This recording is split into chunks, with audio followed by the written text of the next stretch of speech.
Assalamualaikum warahmatullahi wabarakatuh. Halo semuanya, perkenalkan nama saya Rizka Amelia dari kelas 11 TKJ 2, asal sekolah di SMKN Negeri 2 Purwakarta. Nah, di sini saya akan menjelaskan sedikit banyaknya about router OS. Nah, tunggu apa lagi? Yuk simak videonya. Nah, teman-teman, di materi sebelumnya kita sudah membahas terkait bab materi yang pertama, yaitu bab pendahuluan. Nah, pada kesempatan kali ini kita akan belajar about router OS dan router board. Pada materi ini kita akan belajar berbagai submateri mengenai lebih dalam, di antaranya ada router board, fitur router OS, nama router board, tipe router board, dan arsitektur router board. Gitu.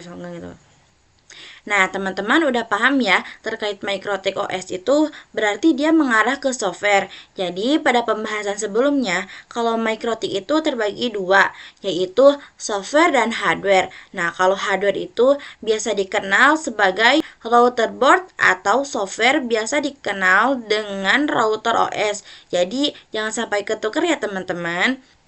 Jadi yang perlu diketahui, Microtik itu ada yang router board, ada yang router OS. Untuk yang router board itu lebih mengarah ke perangkat fisik ataupun router OS lebih mengarah ke software OS. Sama seperti Linux atau Windows biasa.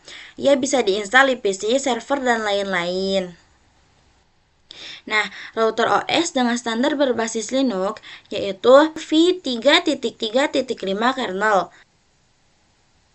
Lalu misalnya ada pertanyaan nih, kenapa router OS diinstal di PC? Nah, maka kita bisa custom misal dari proses RAM-nya, berapa hard disk-nya, mau yang apa. Terus kalau misalnya kena problem kayak kena petir dan yang rusak itu LAN card-nya, maka yang perlu diganti hanya LAN card-nya aja, nggak perlu semuanya. Nah, untuk produk-produk OS, diantaranya itu ada Microtik X86, Microtik Beats, Aneto, Dinara, Ogma, dan lain-lain. Router board digunakan untuk menjalankan router OS.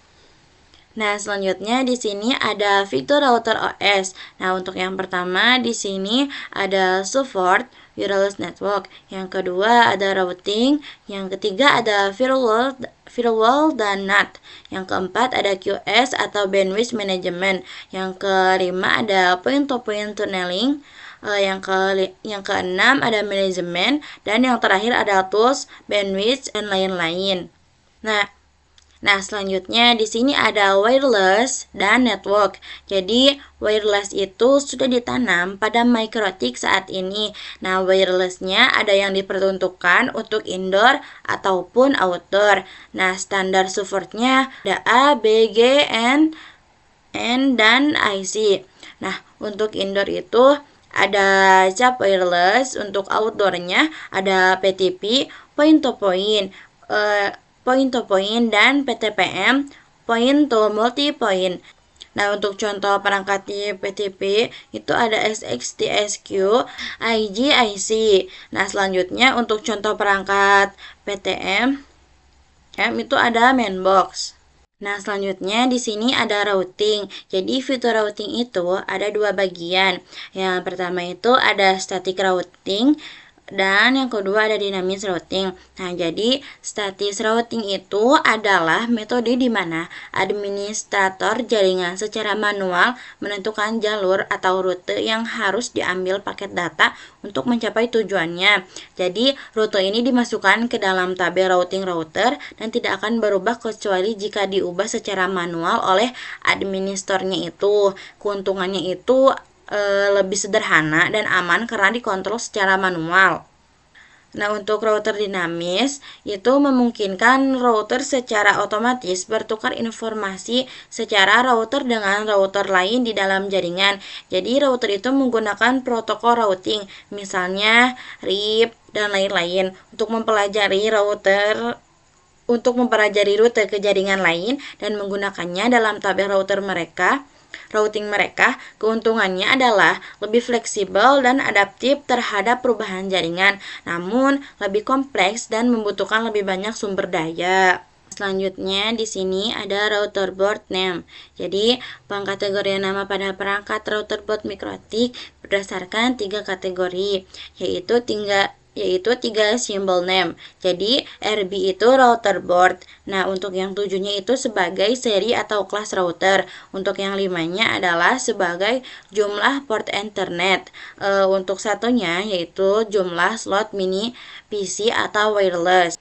Nah, selain Word ada juga pengkategorian nama lain yaitu exceptional name. Yang pertama ada nama disederhanakan dan disesuaikan dengan tahun pengembangan dan biasanya internetnya lebih dari 9 port. Contohnya itu ada RB 600, 800 dan sebagainya.